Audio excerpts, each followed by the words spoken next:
Nathan अब पूरी तरह डरा हुआ था, पर रुकने को तैयार नहीं था।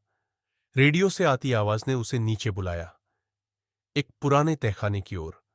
उसके कदम धीमे पड़ते जा रहे थे और हर सीढ़ी के साथ हवा ठंडी होती जा रही थी।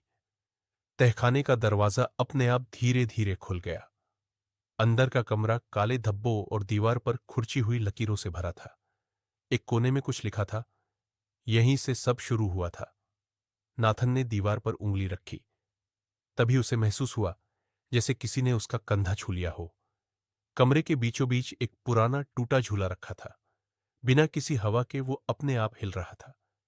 तभी झूले पर बैठी एक धुंधली परछाई दिखाई दी, एक लड़की जिसके चेहरे पर सिर्फ गड्ढे थे, आंखें नहीं। वो धीरे धीरे बोल रही थी, तुमने मुझे ढूंढ लिया। लड़की अब साफ दिखाई देने लगी थी। वही महिला थी जिसका नाम खत में था, पर अब वो एक छोटी बच्ची के रूप में थी। उसने कहा, मुझे बचपन में ही इस जगह में कैद कर दिया गया। सबने मेरी कहानी को दबा दिया, लेकिन अब तुम मेरी आखिरी उम्मीद हो। नाथन के सामने अब दो रास्ते थे। पहला, आत्मा को मुक्त करना, जिससे वो जगह हमेशा के लिए बंद हो जाएगी, या दूसरा, सब कुछ वहीं छोड़कर भाग जाना, पर उसकी आत्मा फिर किसी और को बुलाएगी। नाथन ने कांपते हुए मोमबत्ती उठाई और उसकी लौ आत्मा के सामने ले आया।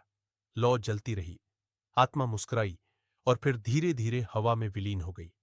कमरा उजाला हो गया। खत, झूला, रेडियो सब गायब। नाथन अब अकेला था।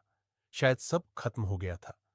नाथन जैसे ही ऊपर लौटा, उसकी नजर एक नई चिट्ठी पर पड़ी। उसी मेज पर, उस पर लिखा था, धन्यवाद, अब मैं तुम्हारे साथ हूं। और तभी पीछे से वही धीमी, जानी पहचानी फुसफुसाहट, मुझे ढूंढो। अगर ये रहस्यमयी कहानी आपको पसंद आई हो तो चैनल को सब्सक्राइब करना ना भूलें। हम आपके लिए ऐसे ही डरावनी, रोमांचक और रहस्य से भरी कहानियां लाते रहेंगे। नीचे कमेंट में जरूर बताइए, क्या नाथन को सच में मुक्ति मिली या कुछ रह गया है।